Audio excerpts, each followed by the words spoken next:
Climbing Mount Everest is easy, right? Wrong. Despite the fact that the standard routes to the summit are less technically difficult and more crowded than those of other 8,000-meter peaks, there are plenty of routes on Mount Everest that are so difficult that they're hardly ever attempted, let alone successfully climbed.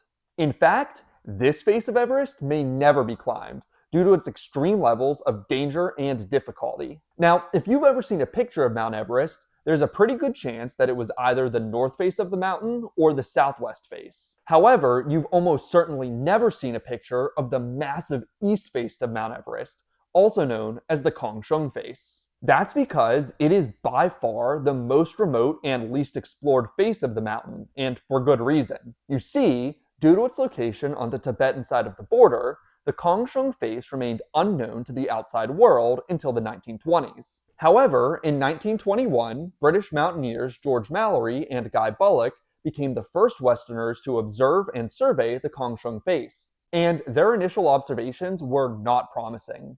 As Mallory wrote in his expedition book, quote, "Other men, less wise, might attempt this way if they would, but emphatically it was not for us." Then, shortly after Mallory and Bullock's expedition, Tibet shut its borders, meaning that no other Westerner observed the Kangshung face until 1980, 59 years later. And the French team that saw the Kangshung face in 1980 largely agreed with Mallory and Bullock's assessment. That's probably because the upper portions of the face consist of large overhanging glaciers, while the lower portions consist of steep rock buttresses separated by narrow couloirs. That means that any attempt on the face would require a high degree of difficult and dangerous technical climbing, all while dealing with a high level of overhanging avalanche risk. And adding to these challenges is the fact that the Kangshung face is by far the most remote face of Everest, requiring at least 6 or 7 days to reach the Kangshung Glacier from the nearest road.